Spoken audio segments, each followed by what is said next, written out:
Good morning. Sa ngayon ay mag-apply na naman tayo ulit ng panglimang bisis na. 5 application na ng ating foliar at saka insect repellent. Ayan.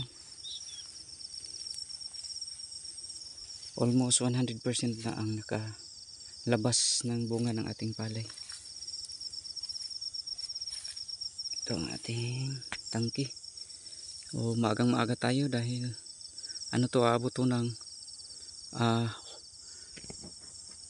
tangki. So kailangan maaga tayo pang hindi tayo maabutan sa labas ng araw. Ito na ang ating palay. Sana tuloy-tuloy ito, hindi tayo magka-problema. Hindi sana mag-atake ang bunhok dahil ito ang ating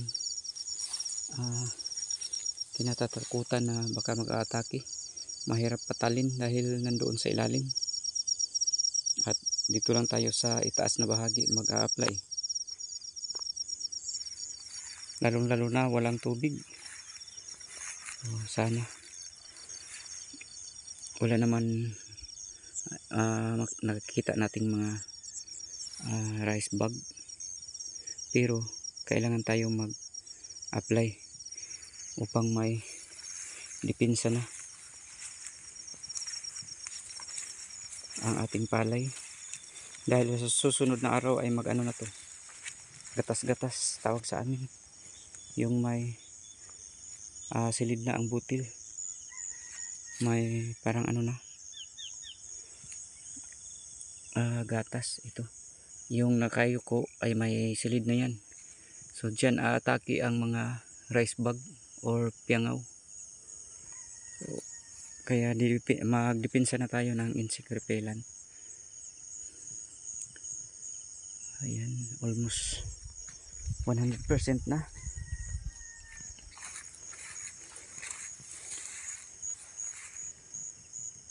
Maaga tayo. Alas 4 ng umaga. Alas 4:30.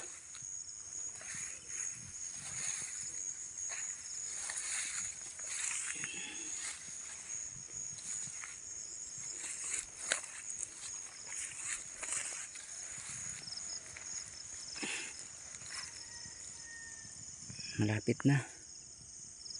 Sana maka-harvest tayo nito. Pang maka-recover tayo sa failure natin nung nakaraang cropping. Yung damage ng armyworm. Pero wala naman tayong nakitang armyworm sa ngayon. Kaso yung may mga katabi dito na nag-atake ang bunhok. Kahit na sa mais, nag-atake ang bunhok kahit sa mais. So kaya kailangan tayong mag-apply ng insect repellent.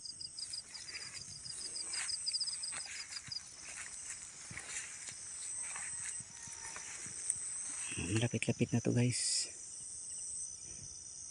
May payuko na, ayan. Meaning may ano na ang butil. May laman na yung nandoon sa dulo, ayan. Yung nandoon sa dulo may laman na.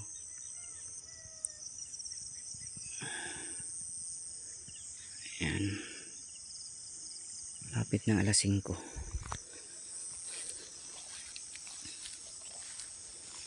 Kumbati lang tayo guys. Tayo mismo, hands on tayo sa ating palayan. Upang makasave tayo sa labor. At saka iba ang trabaho ng tayo mismo na may-ari ang nagtatrabaho. Pulido ang pagkatrabaho. Kaya maagang maaga tayo nagsimula dahil may trabaho pa tayo. Yan.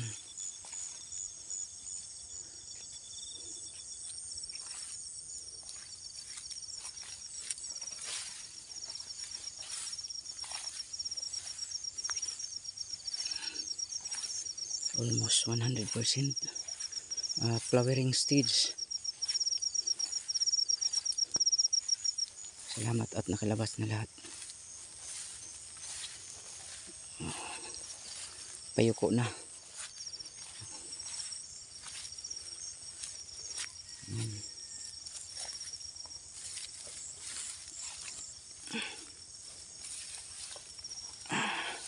Triple to.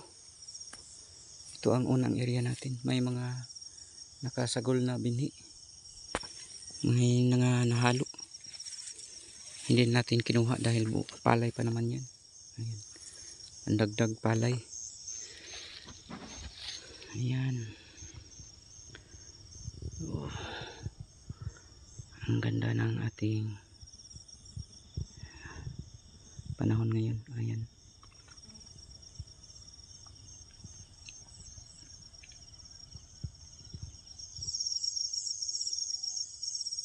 May mga katabi tayong nag-a-apply na.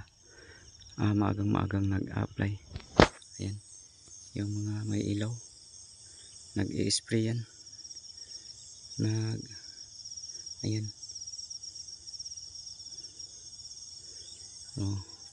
Ang practice namin dito ay maagang-maaga. Alas 3 pa ng umaga nag-a-apply na. Upang pagka alas 7 ay nagtrabaho na sa ibang trabaho. At maganda ang pag-spray ng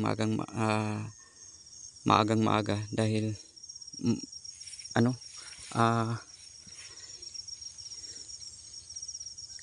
timing sa mga dangan.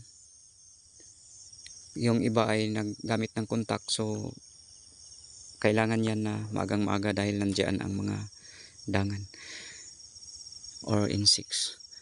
Thank you for watching. God bless sa lahat and happy farming.